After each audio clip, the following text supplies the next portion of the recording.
حضرت والد صاحب رحمۃ اللہ علیہ کے یہاں جو تربیت کا اسلوب تھا، جو انداز تھا، کیونکہ غلبہ سلسلہ قادریہ کو تھا،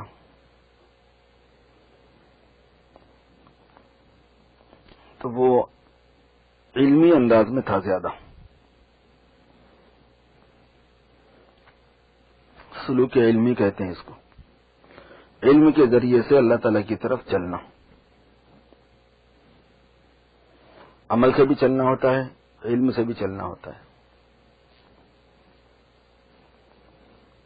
علم سے چلنے میں ہوتا یہ ہے کہ آدمی اپنی سوچ، اپنا غور، اپنی فکر، اپنا دھیان، اپنی یاد علمی مشغلہ اختیار کر کے اللہ تعالی کے ساتھ ادھر اپنا رخ کر لیتا ہے، تو وہ دھیرے دھیرے عمل بھی اس کے تابع ہو جاتا ہے، عمل کو اس کے ساتھ جوڑ لیتا ہے. کیونکہ جیسا علم ہوتا ہے ویسے عمل ہوتا ہے. علم عمل کا امام ہے. اس لیے سلسلہ قادریہ کے نام سے جو عام طور پر اسباق ہوتے ہیں اس میں سلوک علمی ہوتا ہے.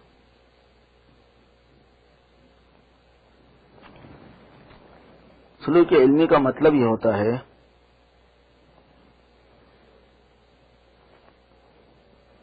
کہ اللہ تبارک و تعالی نے عمل کے لیے اور عقیدوں کے لیے، صفات کے لیے جو شریعت عطا فرمائی ہے، اس کی طرف جو اللہ نے بلایا ہے بندوں کو، تو مخاطب ہونے سے پہلے کے جو حالات ہیں ان کو بنیاد بنا کے بلایا ہے. شریعت دینے سے پہلے جو اللہ تبارک و تعالیٰ کا معاملہ اپنے بندوں کے ساتھ ہے، وہ معاملات گنائے اللہ تعالیٰ. جیسے اللہ سے ڈرو جس نے تمہیں پیدا کیا. تو پیدا کرنا تو شریعت دینے سے پہلے ہوا نا. اپنے خالق ہونے کو بتا رہے ہیں، اپنے مالک ہونے کو بتا رہے ہیں، اپنے رب ہونے کو بتا رہے ہیں، اپنے حاکم ہونے کو بتا رہے ہیں، اپنے محافظ ہونے کو بتا رہے ہیں، اپنے قریب ہونے کو بتا رہے ہیں، اپنا ساتھ ہونے کو بتا رہے ہیں. تو اپنی قدرت کی جو نشانیاں ہیں، اپنی جو صفات ہیں اللہ پاک کی، ان کے جو نام ہیں، ان کے جو کام ہیں، جو کیا انہوں نے، ان کو بنیاد بنا کے اللہ تبارک و تعالیٰ اپنا یہ حق جتاتے ہیں کہ تم میرے بندے ہو، تم میرے محتاج ہو، لہذا میں تم کو جو بول رہا ہوں وہ کرو.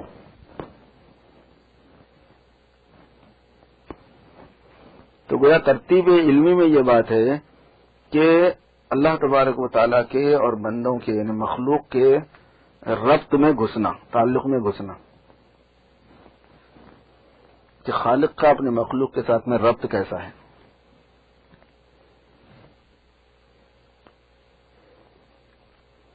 اللہ تبارک و تعالیٰ ہر وقت ساتھ ہوتا ہے. اللہ تبارک و تعالیٰ سنتا ہے، جانتا ہے، بولتا بھی ہے، دیکھتا بھی ہے، قدرت بھی رکھتا ہے، علم بھی رکھتا ہے، حکمت بھی رکھتا ہے، حفاظت بھی وہی کرتا ہے، رب بھی وہی ہے، حکم بھی اسی کا چلتا ہے. انہی چیزوں سے تو ہم کو بندگی کی طرف بلایا جاتا ہے نا. تو یہ جو چیزیں اللہ پاک نے اپنے بارے میں بتائی ہیں ان میں غور و فکر کرنا. اس غور و فکر کرنے میں سب سے پہلی بنیاد یہ ہوتی ہے کہ آدمی کا دماغ اس میں بزی ہو جاتا ہے. جتنا زیادہ آپ غور و فکر کریں گے اتنا زیادہ دماغ بزی ہوگا اس میں.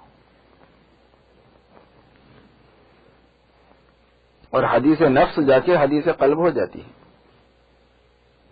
حدیث نفس کا مطلب ہوتا ہے اپنے جی میں باتیں کر لیتے رہنا، ادھر کی ادھر کی ادھر کی ادھر کی، اپن کرتے ہی رہتے ہیں ہمیشہ. ہم میں سے ہر کوئی حدیث نفس میں مبتلا ہے، یعنی ہر کوئی ہم میں سے اپنی اپنی باتوں میں لگا ہوا ہے. آپ یہاں سے گھر جانے تک اپنے سے باتیں مسلسل کر رہے ہوتے ہیں، اور اتنی اس کی عادت ہو گئی کہ دھیان بھی نہیں جاتا کہ میں حدیث نفس میں مبتلا ہوں. حدیث نفس کہتا ہے خود اپنی جی سے باتیں کرنا.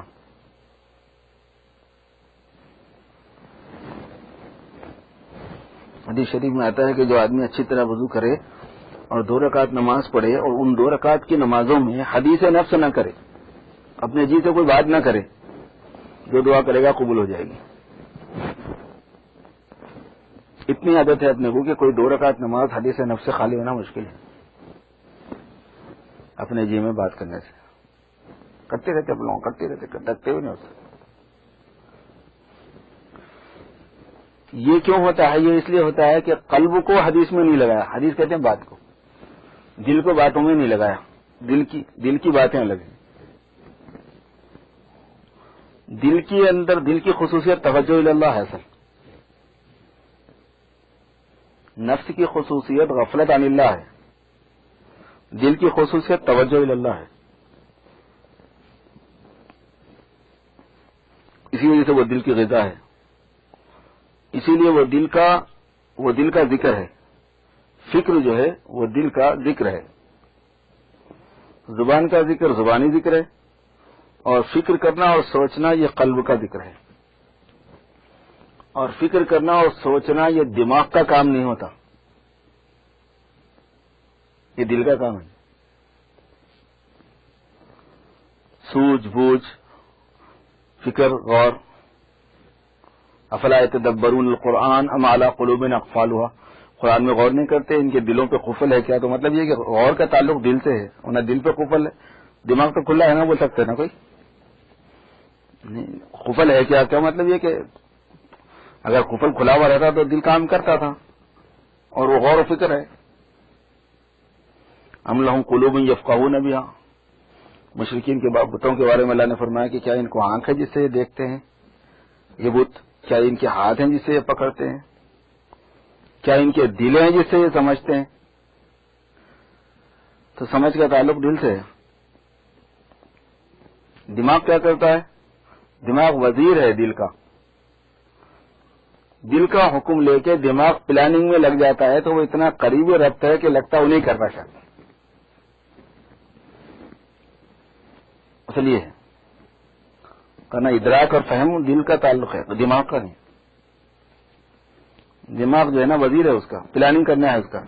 ہونے والی خواہش کو، ہونے والے حکم کو پورا ہونے یا نہ ہونے کے لیے تدابیر کرنا، یہ دماغ کا کام ہے. پلاننگ، منصوبہ بندی. اور اتنا گہرا، اتنا قریبی اور اتنا سریع تعلق ہے، تیز تعلق ہے، ایسا لگتا ہے کہ وہ دماغ ہی کر رہا ہے. تو سوچنا، غور و فکر کرنا، تدبر کرنا، یہ دل کا ذکر ہے اصل میں. اور اگر دل کو اس میں مشغول کیا جائے، ہمیشہ رات دن اسی سوچ میں رہے آدمی، جس کو تعلیمات قادریہ کہتے ہیں، سلسلہ تعلیمات قادریہ، تو یہ علم کے اعتبار سے سلوک طے ہوتا رہتا ہے.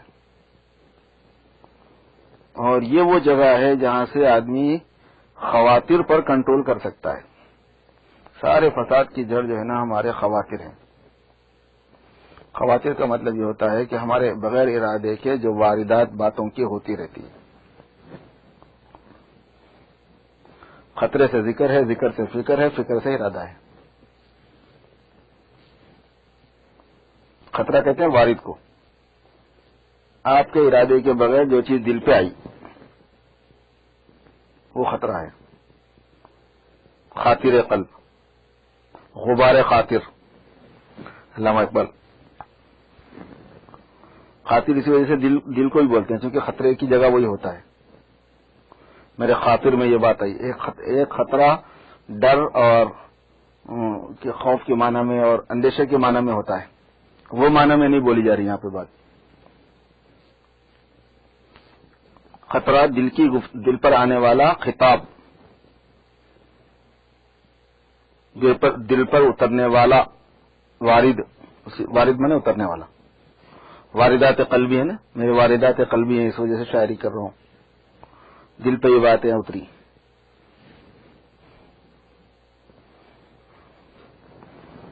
دل کی طرف متوجہ ہو کے بیٹھ گئے تعارف خانے میں، واردات آ رہے ہیں. ہم تو وہ شاعر سب سے زیادہ وہیں کرتے بلکہ سنا شاعری، کیونکہ اس میں شیطانی خلل زیادہ رہتا ہے. الشعراء یتبعون الغاوون الم تر انہم فی کل واد یہیمون.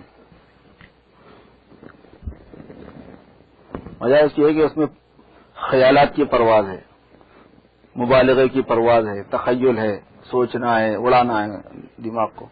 وہ ایک لاغو فضول حرکت ہے نا. وہ ایک شاعری ہوتی ہے دین کی اور ایک شاعری ہوتی ہے دنیا کی. دنیا کی شاعری کوئی اچھی چیز نہیں ہوتی، دین کی شاعری اچھی چیز ہوتی ہے.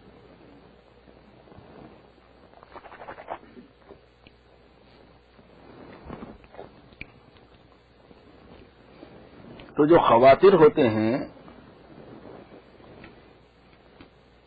ان سے ذکر پیدا ہوتا ہے، یاد پیدا ہوتی ہے کسی چیز کی، دھیان پیدا ہوتا ہے، اور اس دھیان سے پھر سوچ مشغول ہوتی ہے، فکر مشغول ہوتی ہے اس دھیان میں، اس فکر سے پھر ارادے پیدا ہوتے ہیں، اس ارادے سے پھر عمل وجود میں آتا ہے۔ تو جو اللہم اجعل کیا ہے وہ وساوس قلبی خشیتک و ذکرک، میرے دل کے وساوس کو آپ کا ذکر اور آپ کا ڈر بنا دیجیے، یعنی مجھے وسوسے اور خیالات بھی آپ کے ذکر اور آپ کے ڈر کی شکل میں ہی آیا کریں تو جنجالی نہ رہے کچھ۔ حدیث شریف ایک مرتبہ میں اس بات پہ غور کر رہا تھا کہ ایسا یہ جو تسلسل ہے کہ عمل کرنے سے پہلے ارادہ ہوتا، ارادے سے پہلے فکر ہوتی، فکر کے بعد اس سے پہلے ذکر ہوتا، ذکر سے پہلے خاطر ہوتا، وہ ایک عجیب چیز اللہ تعالیٰ نے دکھائی اور وہ بات سمجھ میں آ گئی۔ گاؤں میں ہم نے بہت سے مشاہدے اس کے کیے ہیں، گاؤں ہی کی بات بتا رہا ہوں میں آپ کو۔ یہ جو گھروں میں رہنے والی چڑیاں ہوتی ہیں نا، جب ان کو انڈے دینے ہوتے ہیں، بچے نکالنے ہوتے ہیں، تو یہ ایک پلاننگ کرتے ہیں۔ وہ یہ ہے کہ اڑتے اڑتے اڑتے اڑتے کہیں گھس جائیں گے گھر میں، بالکل کبھی گھر میں اندر کے حصے میں، ادھر کے حصے میں، ادھر کے حصے میں، ایک دم گھس کے نکل جائیں گے۔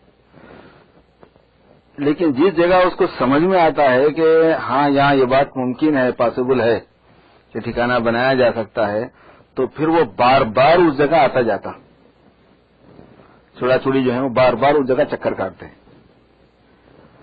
اور بالآخر وہ طے کر لیتے ہیں کہ یہاں گھونسلہ بن سکتا ہے۔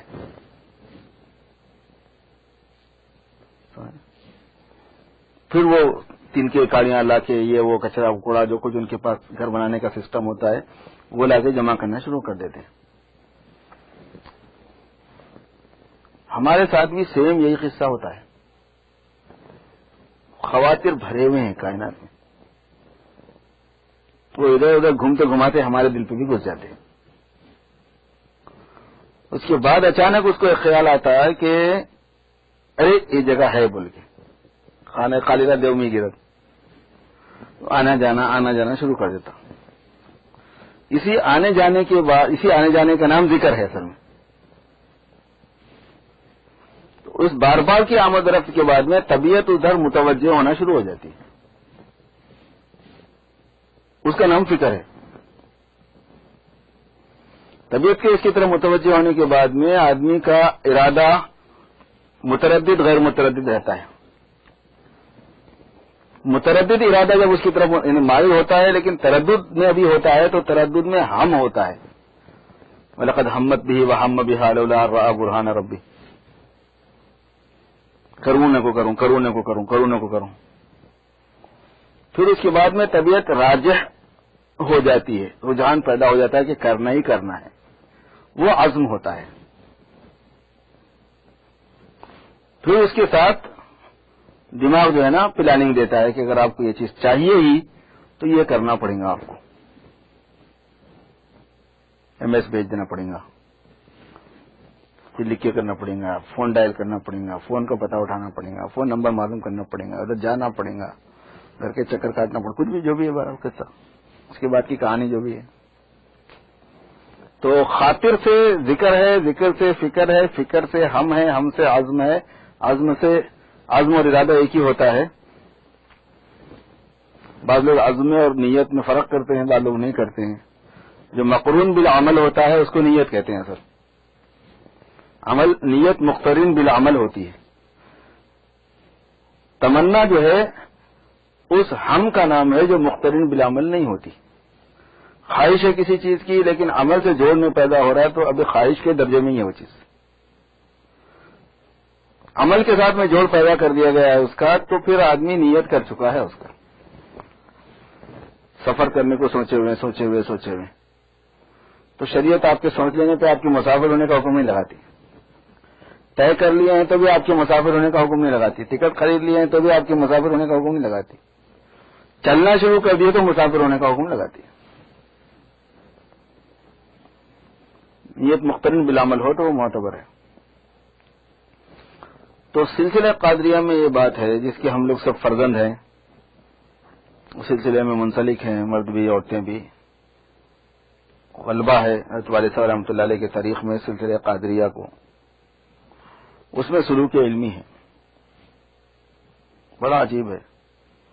ابھی ہمارے پاس جو جوڑ ہوئے کافی سلسلے کے بیانات ہوئے، ہر 2 مہینے میں 3 مہینے میں 1 مہینے میں سلسلے کا کہیں نہ کہیں جوڑ ہوتا ہے. سلسلے والد صاحب رحمۃ اللہ علیہ کے جو مریدین ہیں، منتسبین ہیں، وہ لوگ جمع ہوتے ہیں ایک جگہ پہ، بیانات ہوتے ہیں.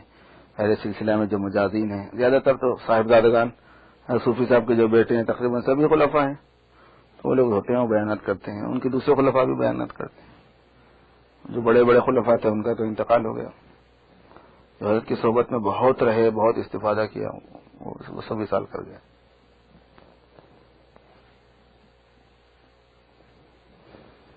اس سلوک علمی میں جو کرنے کا کام ہوتا ہے وہ ربط الخلق مع الخالق، ربط الخالق مع الخلق، دونوں چیزیں. خالق کا اپنے مخلوق کے ساتھ میں ربط کیا ہے، مخلوق کا اپنے خالق کے ساتھ میں تعلق کی نوعیت کیا ہے، اس پہ غور و فکر کرتے رہتے ہیں. مخلوق آئی کہاں سے، مخلوق کا قیام کیسا ہے، مخلوق کی تربیت کا نظام کیا ہے. اچھا، ان لوگوں کے پاس جب لفظ مخلوق بولتے ہیں نا تو پورا سرکل ایک ساتھ مراد ہوتا ہے. مخلوق بولتے ہیں راستے میں جانے والے آنے والے، ایسا نہیں. عرش سے لے کے فرش تک، سماوات سے لے کے ارض تک، جتنا ما سوی اللہ ہے وہ مخلوق ہے. وہ پورا ایک ہی ساتھ بولتے والا لفظ بولو. مخلوقات کے اندر پہلے عقول اور ارواح ہوتے ہیں، پھر اس کے بعد میں مجردات ہوتی ہیں، پھر اس کے بعد میں مادیات ہوتے ہیں، پھر اس کے بعد میں بسائط ہوتے ہیں، پھر اس کے بعد میں جن کو عناصر کہتے ہیں بسائط، پھر ان کے بعد موالد ہوتے ہیں. مخلوق بول کے یہ سب ایک ساتھ مراد لیتے ہیں. موالد کہتے ہیں آگ پانی مٹی ہوا سے بننے والی چیزوں کو موالد کہہ دیتے ہیں. پیدائشی نظام چلتا ہے ان میں، مادیات میں پیدائشی نظام چلتا ہے. اب یہ جو ہے پورے 4 عناصر سے مل کے بھی بنتے ہیں، بعض 2 عناصر سے مل کے بنتے ہیں. تو ان 4 عناصروں میں سے 2 سے جو ملتے ہیں نا تو الگ الگ ملتے ہیں. آگ اور مٹی، پانی اور ہوا، آگ اور ہوا، مٹی اور پانی، ایسا سمجھ رہے ہیں، پانی اور آگ. تو ان سے الگ الگ مخلوقات ہیں.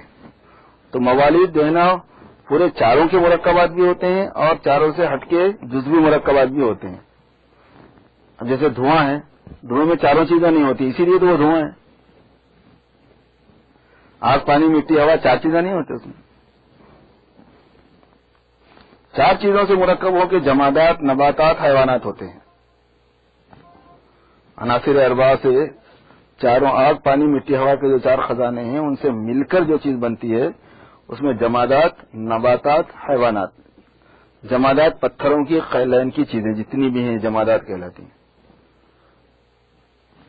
پہاڑ ہیں، پتھر ہیں، مٹی ہے، پہاڑوں کے اندر زمین کے اندر پائی جانے والی معدنیات ہیں. اب اس میں سارے معادن آ گئے، سونے، چاندی، پتل، تانبا، لوہا، یہ وہ، المونیم، الا بلا، جتنی دھاتیں پائی جاتی ہیں وہ سب جمادات میں آتی ہیں. نباتات میں درختوں کا نظام، بڑے بڑے درخت، باغ، پھول، پودے، بیلیں، معروشات وغیرہ، معروشات بولتے ہیں ان کو. جتنی بیلیں ہوتی ہیں ان کو معروشات کہتے ہیں قرآن پاک کی زبان میں. پھر پودوں کے اندر چھوٹے الگ ہوتے ہیں، بڑے الگ ہوتے ہیں. تو نباتات کا جو پورا نظام ہے وہ بھی انہی عناصر سے آتا ہے. پھر حیوانات میں پھر بری الگ ہیں، بحری الگ ہیں، سبا الگ ہیں، انعام الگ، چوپائے الگ ہیں، طیور الگ ہیں. طیور میں سبا درندوں کو کہتے ہیں. شکاری الگ ہیں، غیر شکاری الگ ہیں. انہیں حیوانات میں باعتبار اس اعتبار سے دیکھا جائے متحرک بالارادہ، اس میں پھر انسان بھی آتا ہے۔ البتہ پھر اس کی ایک خاص خصوصیت یہ ہے کہ اس میں بعض ایسی خاص چیزیں ہیں جو پچھلی تینوں قسموں میں نہیں پائی جاتی۔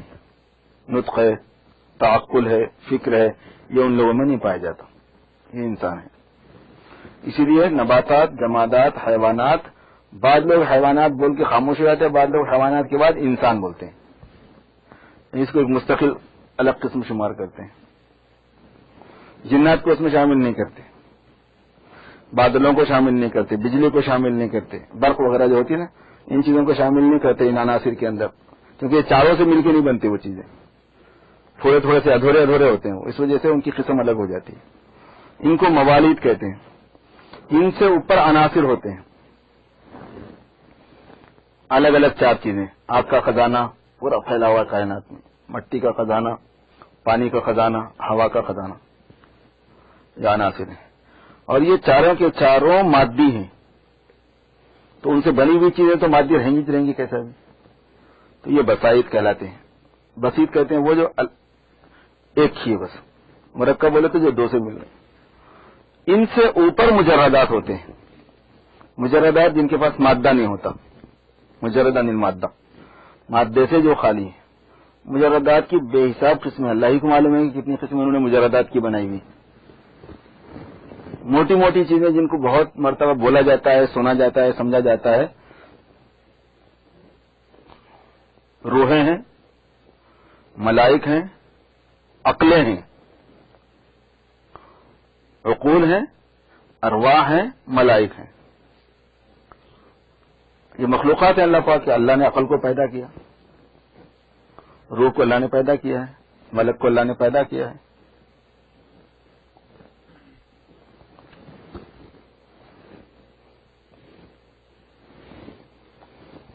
جنات کو البتہ مجردات میں شامل نہیں کرتے، جیسے ہوا لطیف ہے، مجرد ہے لیکن مادی چیز ہے، لیکن ذرا لطیف ہے، تو جن بھی ایسے ہی ہوتا ہے، مادی ہوتا ہے لیکن ذرا لطیف ہوتا ہے، کیونکہ وخلق الجان من مارج من نار، آگ کی لپک سے جنات کو پیدا کیا،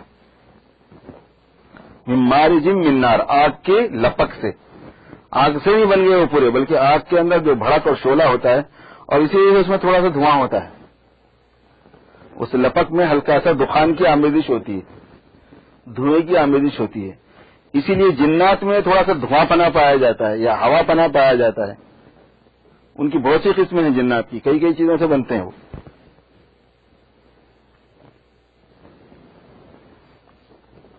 اور آج کل جو ہے نا وہ دھواں کو پکڑ بھی رہے ہیں تھوڑا بہت، ویسے نہیں دکھتے لیکن اگر آپ فوٹو لیے تو ایک دم اس میں آ جاتی پرچھائی۔ فوٹو چونکہ ذرا بات لطیف چیز کو بھی کھینچ لیتی ہے تو وہ کھینچ رہی ہے، وہ جن کو لے رہی ہے، جن اگر ہو تو فوٹو میں آ جا رہا ہو، کوئی چیز کوئی سایہ علیحدہ محسوس ہو جا رہا، بلکہ بعضی تو شکلیں وکلیں بھی آ جا رہی ہیں بعد میں تھوڑا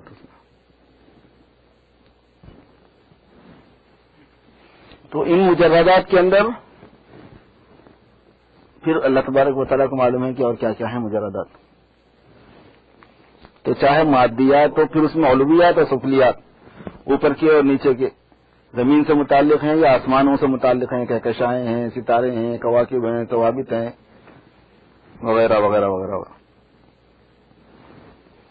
تو یہ پوری مخلوق ہے، اور اسماعیل شہید رحمۃ اللہ علیہ نے فرمایا کہ پورا ملا کے ایک جسم ہے یہ۔ انہوں نے کہا کہ شخص واحد ہے یہ، اور شاہ اسماعیل شہید کا بیان ہے، ایسا ویسا بھی نہیں کوئی جاہل مولوی بول دیا، ایسا نہیں، غیر عالم آدمی ایک جاہل صوفیانہ کوئی کلام ہے، ویسی بات نہیں ہے۔ حضرت شاہ اسماعیل شہید، اور دوسرے بزرگوں نے بھی فرمایا، میں شاہ اسماعیل شہید کا نام اسے لے رہا ہوں کہ اسماعیل شہید خود ایک سند ہے، اہل حق کے نزدیک حضرت شاہ اسماعیل شہید خود ایک حجت ہے، حجت الاسلام ہے۔ اسماعیل شہید نے ایک بات بولی تو وہ دلیل ہے، سمجھ لو، بڑے عجیب بزرگ گزرے ہیں۔ انہوں نے فرمایا کہ یہ پوری کائنات ملا کے ایک آدمی ہے، یہ آدمی کا لفظ میں بول رہا ہوں سمجھ میں آنا، بلکہ انہوں نے شخص واحد کہا، اصل میں مشخص شخص جو ہے نا وہ تعین کا نام ہے۔ افراد کو شخص اس لیے بولتے ہیں کہ انہیں اپنے طور پر دوسروں سے ممتاز ہے کہ متعین ہو رہا ہے نا، تو وہ آدمی نہیں ہے وہ، مگر ایک شخص ہے وہ پورا، کیونکہ اس شخص کے اندر آدمی ایک حصہ ہے اس کا، حیوانات ایک حصہ ہیں اس کے، دوسرے موالد ایک حصہ ہیں اس کے، پھر عناصر ایک حصہ ہیں اس کے، پھر مجردات ایک حصہ ہیں اس کے. پوری کائنات جو ہے وہ ایک شخص ہے. وہ مخلوق میں مخلوقات کا ایک سلسلہ ہے. جیسے ہم ایک شخص ہیں، ہمارے اندر بے شمار ہیں، لامحدود، مطلب لامحدود نہیں بئی مانا کہ ہم شمار نہیں کر سکتے، لامحدود اصطلاحی نہیں، لامحدود عرفی. اب خون کے ایک ڈراپ میں کتنے خلیے، پانی کے ایک قطرے میں کتنے جرثومے پائے جاتے ہیں، کتنے بیکٹیریا پائے جاتے ہیں، کیڑے پائے جاتے ہیں ایک قطرے میں. کہیں 40 ملین، کہیں 35 ملین، 40 ملین 35 ملین ایسا دکھ رہا ہے جیسے. اور ایک ڈراپ میں ابھی کتنی چیزوں کا مجموعہ ہے. پھر اس میں پورا نہروں کا نظام ہے، پھر اس میں پہاڑوں کا نظام ہے، پھر اس میں زمین کا نظام ہے، پھر اس میں گھاس پھوس کا نظام ہے، نباتات کا نظام ہے، جمادات کا نظام ہے، حیوانات کا نظام ہے، اشجار کا نظام ہے، احجار کا نظام ہے، عروق کا نظام ہے. اور اسی لیے اس میں آسمانوں کا اور عرش کرسی کا نظام بھی ہے، لوح محفوظ کا نظام بھی ہے. دماغ کیا ہے؟ لوح محفوظ کی تو کاپی ہے، کھول کے دیکھو تو کچھ بھی نہیں مگر سو ہے.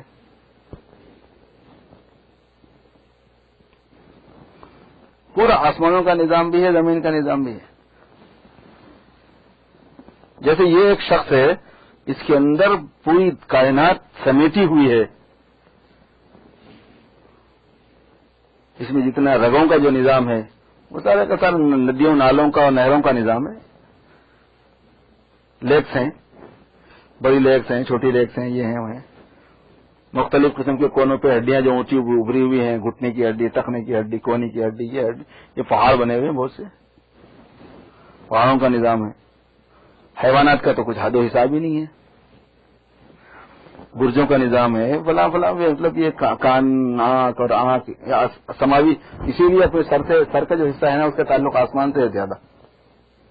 سماوی نظام کی مشابہت بہت ہے اس میں. تو جیسے ہم جو شخص ہیں، ایک ہمارے اندر ایک پوری دنیا ہے، پوری کائنات ہے. تو اس پوری کائنات کو مل کر ہم ایک ہیں، ایسے یہ پوری کائنات مل کر بھی ایک ہے. اسی وجہ سے ذات خلق بول دیتے ہو گیا لوگ، مخلوق کی ذات. ما سوی اللہ ذات خلق، مخلوق کی ذات. اب وہ مخلوق کے اندر مخلوقات بہت ہیں، اس میں بہت زیادہ تکثر پایا جاتا ہے، کثرت پائی جاتی ہے. اس پوری کی پوری مخلوق میں اوپر سے لے کے نیچے تک، فرش سے لے کے عرش تک، چونٹی سے لے کے جبرائیل تک، مشرق سے مغرب، شمال سے جنوب، فوق سے فوق، تحت سے تحت، یہ پوری کی پوری مخلوق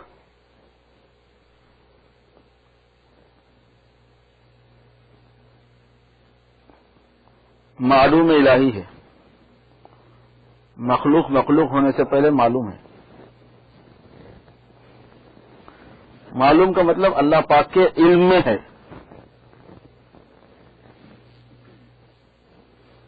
ورنہ کہاں سے آئی؟ اور اللہ کے علم میں کہاں سے آئی؟ تو اللہ کے علم، اللہ تعالیٰ کا علم اللہ کی صفت ہے. صفت کہیں سے آتی نہیں، وہیں سے جاتے ہیں انہیں. کیونکہ صفت ذات سے کبھی الگ نہیں ہوئی. اللہ تعالیٰ صفت سے کبھی خالی نہیں تھا. اللہ تبارک و تعالیٰ پر کوئی وقت نعوذ باللہ من ذالک جہالت کا بھی آیا کیا؟ جاہل ہونے کا. کوئی علم آنے کے بعد انہوں علیم ہے نا، علم کے ساتھ علیم ہے نا، وہ اپنی معلومات کے ساتھ علیم ہے. اگر علم کے آنے کا کوئی ٹائم مقرر کریں کہ کب وہ علم میں آئی اللہ پاک کی چیزیں، تو اس وقت تک اللہ تعالیٰ جاہل رہتے ہیں. اس وقت تک اللہ تعالیٰ کیا رہتے؟ جاہل رہتے. اور جاہل رہنے کے ساتھ اللہ تبارک و تعالیٰ کیسے رہیں گے؟ اللہ تعالیٰ جہل تو عیب ہے. اللہ تبارک و تعالیٰ ہر عیب سے سبحان ہے، تو اس سے تو بدرجہ والا سبحان ہے. اس لیے اللہ پاک اپنی صفت علم کے ساتھ پہلے سے ہیں. صفت جب سے اللہ کی ذات ہے، جب سے اللہ کی صفات ہیں، ان صفتوں میں علم کی صفت ہے. اور اس علم کی صفت کے اندر معلومات ہیں. اللہ تعالیٰ کے پاس علم ہے، جانتے ہیں اللہ کس کو جانتے ہیں؟ ان کی معلومات کو جانتے ہیں، جو ان کے اندر معلومات ہیں. وہ جو معلومات ہیں پوری اللہ تبارک و تعالیٰ کے پاس ہر ایک کی الگ الگ تفصیلی امتیاز کے ساتھ ہیں. تبھی تو وہ معلومات ہوئے، نہیں تو ایک ہی معلوم رہتا تھا. جتنی کائنات میں چیزیں ہیں ہوں گی وہ سب معلومات ہیں اللہ پاک کے، ان کے پاس پہلے سے ہیں.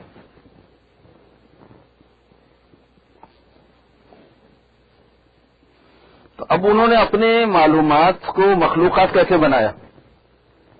کیونکہ مخلوق کے پاس تو مخلوق کا کچھ نہیں ہے، وہ تو خود اللہ میاں کے علم کے اندر کی چیز ہے. آسمان ہو کہ زمین ہو، انسان ہو کہ جانور ہو، کچھ بھی ہو، یہ کہاں تھے؟ اللہ پاک کے علم میں تھے. اور ابھی بھی کہاں ہیں؟ اللہ پاک کے علم میں. علم نکل کے باہر آتا کیا؟ انجینئر جب ڈیزائن بناتا ہے دماغ میں، فون کا ڈیزائن ہے، ایک جتنے کارپینٹر ہیں یہ لوگ کرسی کا، ڈیسک کا، اس کا بناتے، تو انہیں لکڑی لے کے ایک سانچا تو ظاہر میں تیار کرتا انہیں، سمجھ آ رہا نہیں؟ لیکن وہ کرسی تو اس کے دماغ میں جیسی کی ویسی ہے نا کہ انہیں نکل کے باہر آ گئی ہے. انہیں کرسی بناتے جو انہیں ادھر سے خالی ہو گیا کیا؟ اسی لیے کہتے ہیں کہ الان کما کان، اب بھی ایسے ہی ہیں مخلوقات جیسے تھی پہلے. یہ صوفیہ کی ایک اصطلاح ہے، الان کما کان. ایسے ہی ہے جیسے ان کے علم میں سے کوئی چیز باہر نہیں گئی.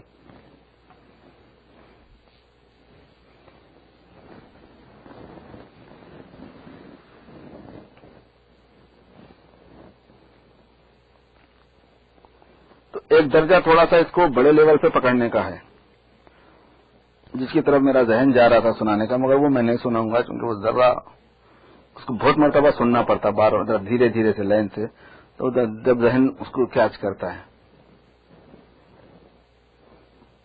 ایک ذرا سا چھوٹے لیول سے ہے لیکن یہ بھی بڑے لیول کے ہے. سلسلے کے علوم سارے کے سارے بڑے لیول کے، بہت گہرے علوم ہیں.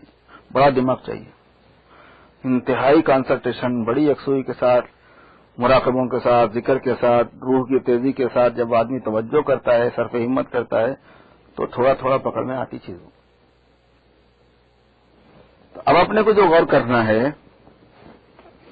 وہ یہ کہ اللہ تبارک و تعالیٰ نے ان ساری مخلوقات کو خلق فرمایا، پیدا فرمایا، جو اللہ پاک کی معلومات ہیں. خلق جو ہے خاص مطلب ہے اس کا. پیدا کرنا بنانے کو نہیں بولتے، کیونکہ بنانے کے لیے پیدا کرنا لازم نہیں ہوتا. اب کرسی بناتے نا تو کرسی پیدا کرے گا، اس کو پیدا کرنا کیوں نہیں بولتے؟ ٹیبل بناتے نا تو اس کو پیدا کرنا کیوں نہیں بولتے؟ اس کو اس لیے نہیں بولتے پیدا کرنا کہ اس کا میٹیریل ہے باہر، اس کو کاٹ چھاٹ کر کے جوڑ رہا ہوں اپنے ذہن کے نقشے کے موافق. اس کو پیدائش اس لیے نہیں بولتے. کوئی بھی نہیں تھا، کان اللہ ولم یکن معہ شیء، اللہ تھے کچھ بھی نہیں تھا. تو نہ آسمان، نہ زمین، نہ چاند، سورج، ستارے، نہ کہکشائیں، نہ دریا، پہاڑ، بادل، ہوا، انسان، نباتات، جمادات، حیوانات، بسائط، عناصر، مجردات، کچھ بھی نہیں تھا. کچھ بھی نہیں تھا. اس کو بدیع کہتے ہیں. نہیں تھا تو اس کو ہے کرنا بغیر میٹیریل کے، اس کو بدیع کہتے ہیں. بدیع السماوات والارض. فاطر کہتے ہیں، فاطر السماوات والارض. مبدع اور فاطر کے لفظ ہیں اس کے لیے. پھر ان کو خلق سے بھی تعبیر کرتے ہیں. خلق ایک مفہوم ہے خاص. اس کی خصوصیت یہ ہوتی ہے کہ اس کو انڈیپینڈنٹ پنا کبھی حاصل نہیں ہوتا. خلق کو مخلوق کبھی انڈیپینڈنٹ نہیں ہو سکتی، وہ ڈیپینڈ رہتی ہے. مخلوقیت میں ڈیپینڈ پنا ہے. اس ڈیپینڈ ہونے کی وجہ سے خالق کو اپنے مخلوق کی مخلوقیت باقی رکھنے کے لیے قیوم ہونا پڑتا ہے. اس لیے اللہ لا الہ الا هو الحی القیوم. وہ حی ہے اور قیوم ہے.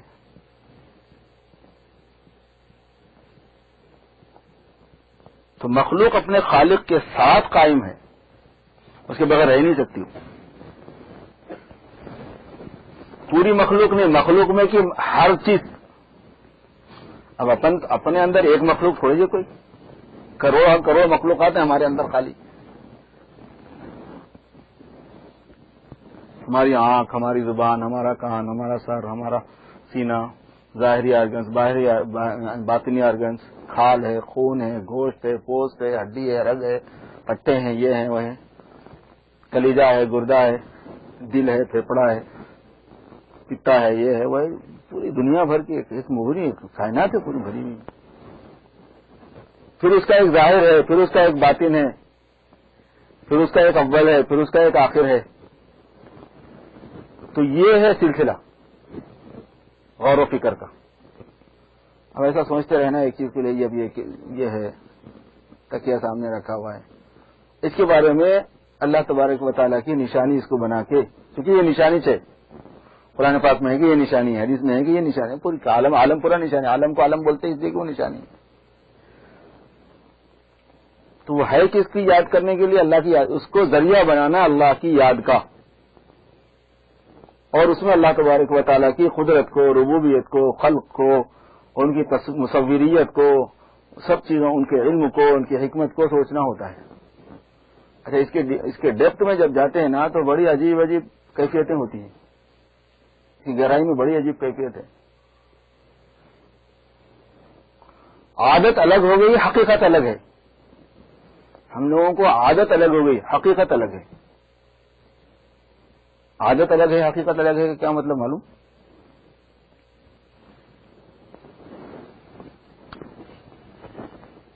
اپن جب ایک دوسرے کو دیکھتے نا،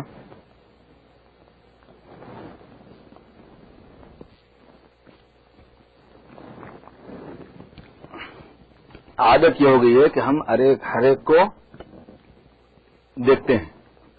میں اجمیری صاحب کو دیکھ رہا ہوں، عارف کو دیکھ رہا ہوں، عبد المعیز کو دیکھ رہا ہوں، نظام کو دیکھ رہا ہوں، اور یہ کیا نام اس کا، فہد کو دیکھ رہا ہوں، ڈاکٹر صاحب کو دیکھ رہا ہوں، وہ ڈاکٹر کو دیکھ رہا ہوں، یہ ڈاکٹر کو دیکھ رہا ہوں. حالانکہ میں پہلے دیکھ کے یہی حکم لگا لیتا ہوں کہ میں ان کو دیکھ رہا ہوں، حالانکہ ان کو ہمیشہ بعد میں دیکھا جاتا ہے. حقیقت یہ نہیں ہے کہ یہ دکھتے ہیں، ان کو ہمیشہ بعد میں دیکھا جاتا ہے. میں پہلے گوشت کو دیکھتا ہوں، مٹی سے، آگ پانی مٹی ہوا سے، غلوں کی شکل میں، غلوں سے پھر غذا کی شکل میں، غذا سے خون کی شکل میں، خون سے گوشت کی شکل میں ایک چیز نمودار ہوئی، جس کی کھال ہے، جس کے بال ہیں، جس کا گوشت ہے، جس کا پوست ہے، جس کی ہڈی ہے، جس کی رگ ہے. ہم خالی گوشت کے ٹکڑوں کو دیکھتے پہلے. یہی وجہ ہے کہ مخلوقات میں سے کسی بھی مخلوق کو اپن کاٹتے پھرتے نہیں کبھی بھی.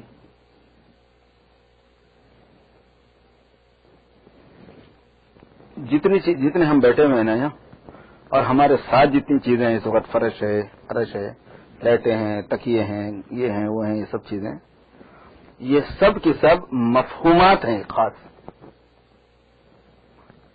ان کی ماہیتیں جو ہے نا، ان کی حقیقتیں ہیں، ان کا تعلق سمجھ سے ہے، اپنے تعین سے ہے، باہر سے نہیں ہے.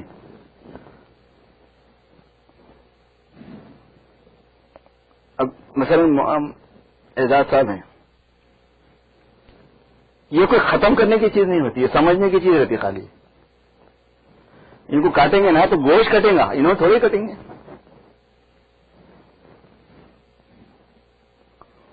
آپ یہ اس کو کاٹیں گے تو پلاسٹک کٹے گی، باٹل کٹنے کی چیز نہیں ہوتی کبھی بھی. یہ جو باٹل ہے، اگر آپ اس کو ایسا کاٹ دیے، دو ٹکڑے کر دیے، تو کس کو دو ٹکڑے کرے آپ؟ ایک پلاسٹک کو دو ٹکڑے کرے آپ، جو کسی بھی شیپ میں ہو سکتا ہے، اس شیپ میں ہے. باٹل جس کا مفہوم ہے وہ کبھی کٹنے والی ٹوٹنے والی چیز ہوتی نہیں، وہ کبھی ماہیتیں ٹوٹتی پھوٹتی نہیں کبھی بھی. الخلق معقول، محی الدین ابن عربی کا ملفوظ ہے یہ. خلق پوری کی پوری معقول ہے، سمجھی جانے والی ہے. والخلق معقول، خلق معقول ہے. تو عادت الگ ہو گئی، حقیقت الگ ہے.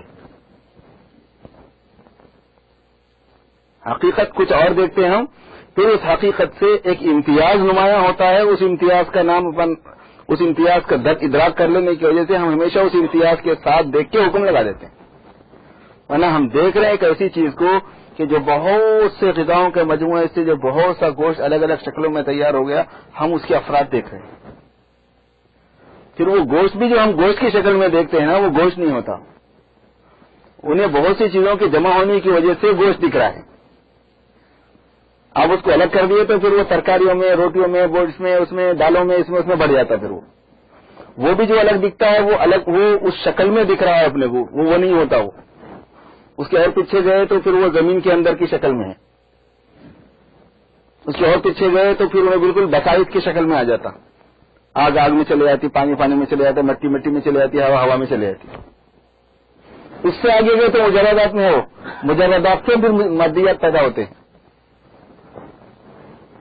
تو ایسا پیچھے سے پیچھے جانے کے بعد میں حقیقت کا درک ہوتا ہے کہ آدمی دیکھ کیا رہا ہے.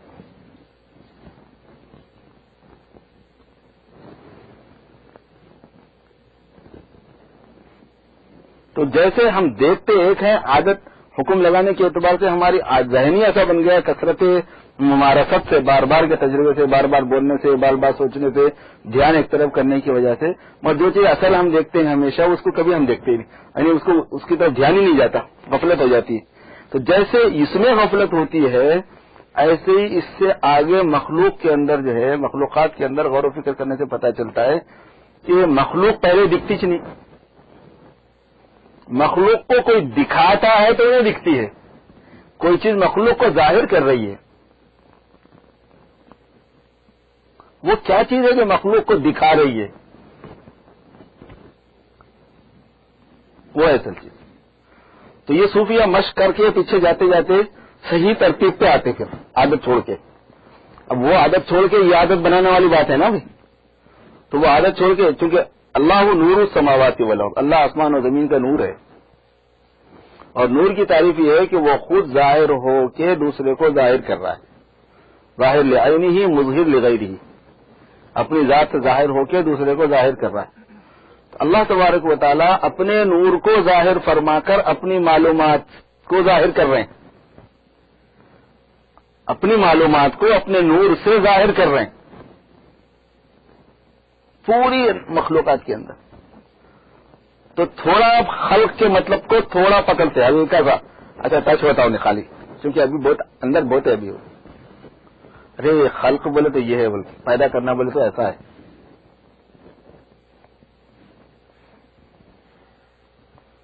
حق تعالیٰ کا نور باہر آئے بعد ہی مخلوق دکھ سکتی ہے، ورنہ دکھ ہی نہیں سکتی. اسی لیے پوری کائنات جو ہے وہ اللہ کے نور میں ہی جگمگا رہی ہے. وجہ اللہ کے نور میں آسمان و زمین جگمگ جگمگ کر رہے ہیں. امام اسماعیل شہید کا ملفوظ ہے. وجہ اللہ کے نور میں، اللہ کی چہرے انور، اللہ کے ذات مبارک کے نور میں پوری مخلوقات جگمگ جگمگ کر رہی ہیں، آسمان و زمین جگمگ جگمگ کر رہے ہیں. اور نور سے مراد روشنی نہیں ہوتی.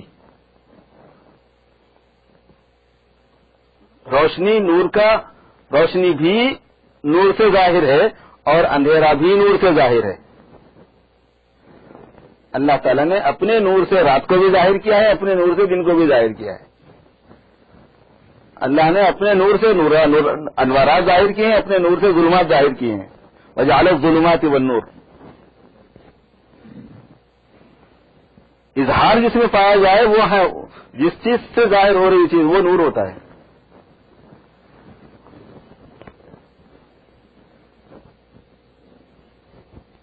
اس لیے پوری کی پوری مخلوقات میں اس کا جو اظہار ہے وہ اللہ پاک کی طرف سے، اللہ پاک سے ہے.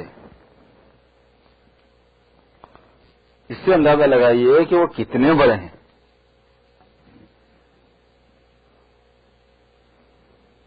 اسی لیے یہ سلسلے معرفت خدا بندی ہے. کائنات جو ہے وہ اللہ تعالیٰ کی معرفت کے لیے ہے، تاکہ تم اس خالق کو پہچان سکو کہ وہ کیسا ہے، کیونکہ وہی یہ سب کچھ کر رہا ہے. یہ معرفت، اسی لیے اس کی کبریائی، اس کی بڑائی، اس لیے اس کی عظمت، اس کا علم، اس کی قدرت، اس کی حکمت، اس کی انجینئرنگ، اس کی ڈاکٹری.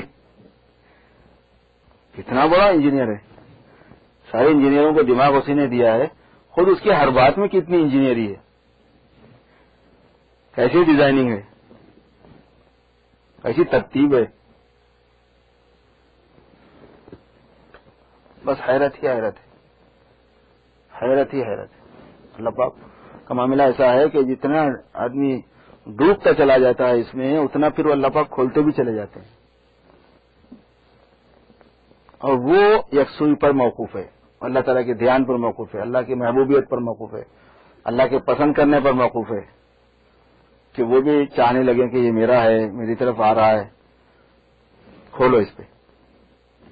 کذالک نری ابراہیم ملکوت السماوات والارض. ابراہیم کو ہم نے آسمان و زمین کے ملکوت دکھائے. سبحان الذی اسری بعبدہ لیلا من المسجد الحرام الی المسجد الاقصی الذی بارکنا حولہ لنریہ من آیاتنا. ہم اس واسطے لے گئے تھے حضور کو معراج میں کہ کچھ دکھانا چاہ رہے تھے ہم ہماری نشانیاں. جتنا محبوب ہے اتنی رات ہے، اتنی دکھاوا، اتنا دکھانا ہے. اتنے اپنے خزانوں سے واقفیت ہے، اتنے اپنی قدرت سے واقفیت ہے، اتنے اپنے علم سے واقفیت ہے. جو ان کا بنتا ہے اس کو پھر حصہ ملتا ہے. یہ ایک لائن ہے، اس کو کہتے ہیں سلوک علمی. ادواری صاحب رحمۃ اللہ علیہ فرما دیتے کہ ہمارا سلوک علمی ہے، جس میں کام زیادہ کچھ نہیں کرنا ہے، دماغ لگانے کا ہے. اور زیادہ نہیں کرنے سے مراد یہ نہیں ہے کہ تہجد نہیں پڑھنا، اشراق نہیں پڑھنا، چاش نہیں پڑھنا، وابن نہیں پڑھنا، ذکر نہیں کرنا. وہ زیادہ شماری نہیں ہوتا صوفیہ کے پاس. صوفیہ کے پاس یہ چیزیں زیادہ میں شمار نہیں ہوتی. زیادہ بولتے یہ سب کام کرنے کے بعد بھی 1000 رکعت پڑھنا، روزانہ ایک قرآن شریف پڑھنا، 1000 رکعتیں پڑھنا، مسلسل روزے رکھنا، اس کو وہ لوگ جو ہے نا ایکسٹرا میں شمار کرتے ہیں. وہ نہیں ہے بولتے سلسلہ قادریہ میں سلوک علمی ہے. ورنہ بھائی تہجد تو پڑھیں گے ہی پڑھیں گے، اس لیے کہ صبح اٹھتے سب سے پہلی سنت وہی ہے. آدمی کی آنکھ کھلے تو سب سے پہلی سنت کیا ہے؟ تہجد ہے. پہلے دن کی پہلی سنت چھوٹ گئی بولتے باقی کیا رہا؟ آدھا تو کھٹا نکل گیا وہیں. اسی لیے کم سے کم عشاء کے ساتھ 4 رکعت پڑھ لیے تو ناقص قسم کا، نکما قسم کا، لیکن ایک سنت کو ادا کر لیا ہوں.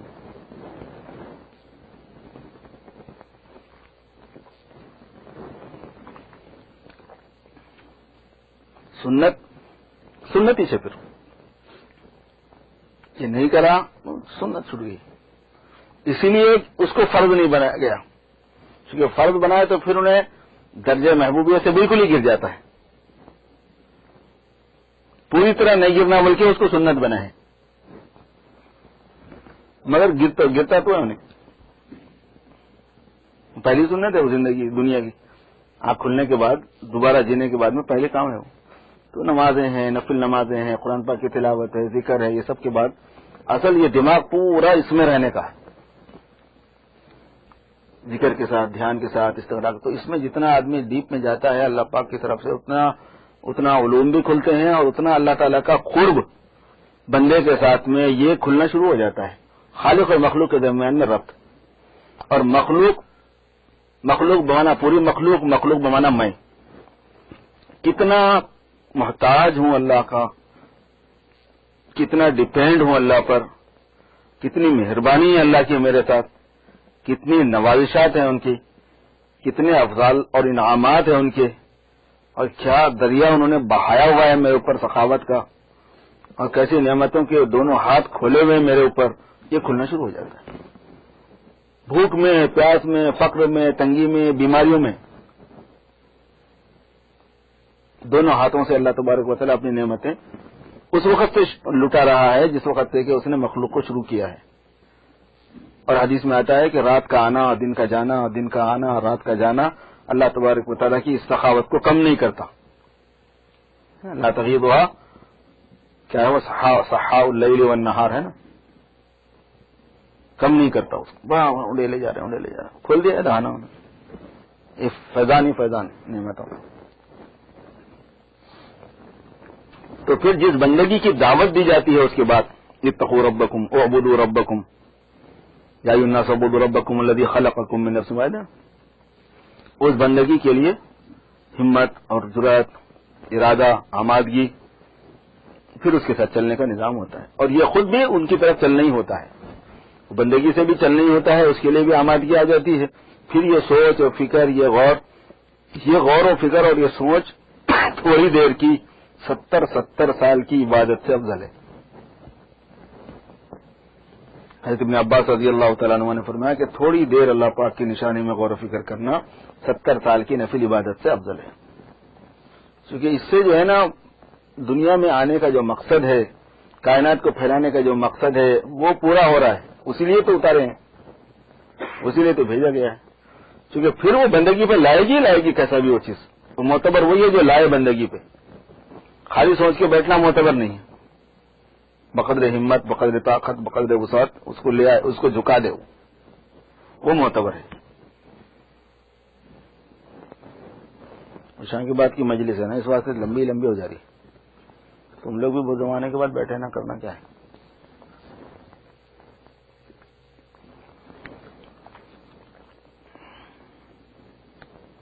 چلیے خیر، بس کرتے ہیں اسی پر. اللہ تبارک و تعالیٰ اپنا فضل فرمائے ہم سب پر، اور اپنی معرفت اور محبت عطا فرمائے، اور ان کی طرف چلنے کا جو ذریعہ ہے اور وسیلہ ہے وہ نصیب فرمائے. اللهم صل على سيدنا مولانا محمد وعلى آل سيدنا مولانا محمد وبارك وسلم. ربنا ظلمنا أنفسنا وإن لم تغفر لنا وترحمنا لنكونن من الخاسرين. ربنا لا تزغ قلوبنا بعد إذ هديتنا وهب لنا من لدنك رحمة إنك أنت الوهاب. اللهم افتح مسامع قلوبنا لذكرك. اللهم اشرح صدورنا للإسلام. اللهم حبب إلينا الإيمان وزينه في قلوبنا وكره إلينا الكفر والفسوق والعصيان واجعلنا من الراشدين. رب اغفر وارحم وتجاوز عما تعلم إنك أنت العزيز الأكرم. اللهم اغفر لأمة سيدنا محمد صلى الله عليه وسلم، وارحم أمة سيدنا محمد صلى الله عليه وسلم، وفرج الكرب عن أمة سيدنا محمد صلى الله عليه وسلم، وأصلح أحوال أمة سيدنا محمد صلى الله عليه وسلم. وأنت المستعان وعليك البلاغ ولا حول ولا قوة إلا بك. اللهم يا حي يا قيوم يا بديع السماوات والأرض يا ذا الجلال والإكرام، نسألك يا الله أن تجعل في قلوبنا حبك وحب حبيبك محمد صلى الله عليه وسلم. اللهم وفقنا لما تحب وترضى. اجعل حبك أحب الأشياء إلينا، واجعل خشيتك أخوف الأشياء عندنا. واقطع عنا حاجات الدنيا بالشوق إلى لقائك. إذا أقررت أعينا أهل الدنيا من دنياهم فأقرر أعيننا من عبادتك. یا اللہ ہمارے جمع ہونے کو قبول فرمائیے، کہنے سننے کو قبول فرمائیے، پھر برکت عطا فرمائیے. ہمارے فہموں کو کھول دیجیے، ہمارے ذہنوں کو کھول دیجیے، ہمارے دلوں کو کھول دیجیے، ہمارے سینوں کو کھول دیجیے. اے مولا کریم، آپ کی معرفت عطا فرما دیجیے، آپ کی محبت عطا فرما دیجیے، آپ کا خوف عطا فرما دیجیے. یا اللہ آپ کی طرف چلنا آسان فرما دیجیے. اے اللہ بہترین تربیت ہماری عافیت کے ساتھ میں فرما دیجیے. اے اللہ ہم سب کو صحت عطا فرمائیے، ہم سب کو عافیت عطا فرمائیے، ہر قسم کی آزمائشوں سے، بلاؤں سے، مصیبتوں سے محفوظ فرمائیے. کرم کا، رحم کا، عفو و عافیت کا معاملہ فرمائیے. اپنی رضا والی زندگی نصیب فرمائیے، اپنی رضا والا ظاہر و باطن نصیب فرمائیے. فتنوں سے پوری حفاظت فرمائیے، ظاہری فتنوں سے بے حفاظت فرمائیے، باطنی فتنوں سے بے حفاظت فرمائیے. ربنا تقبل منا انك انت السميع العليم وتب علينا انك انت التواب الرحيم. وصلي وسلم وبارك على سيدنا ومولانا محمد وآله وأصحابه أجمعين برحمتك يا أرحم.